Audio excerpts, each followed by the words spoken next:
Now y'all see how dumb that stupid train wreck alliance is?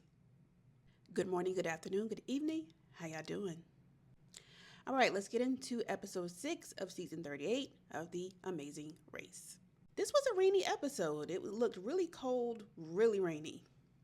So the first thing that we see is a detour where they had to do either something with salt bags or pull like oyster bags from the ocean. For this one, I probably would have chosen the salt bags because I don't know nothing about being in the ocean, rowing nothing. So I would have went with the more grueling task, which was filling up those salt bags.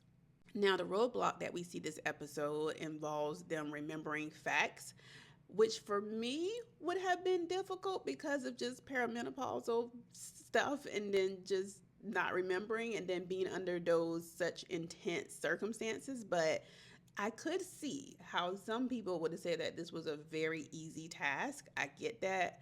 But I know for me personally, I would have been like, girl, what? See Team Tucker like blazing through this thing and they ended up coming in first place.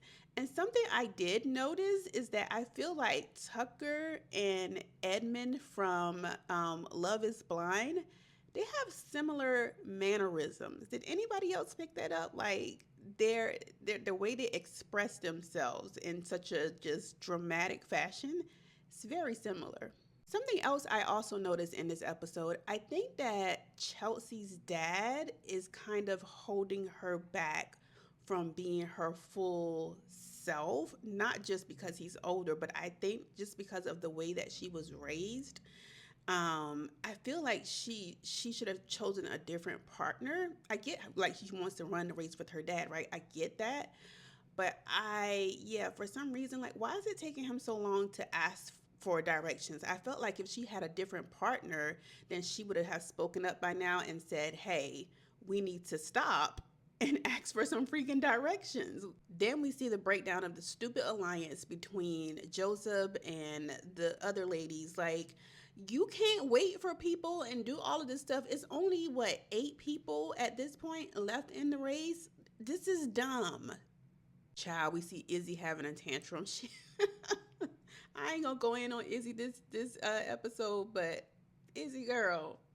In the end, we see that Team Rubina is eliminated. I just felt like they had so much to overcome from the previous episode with that challenge that took so long. So unfortunately, they were eliminated. But what was interesting was that Rubina did not say that she wanted Tucker to win. She said she wanted Izzy. She wanted a girl team basically, but she specified Team Izzy.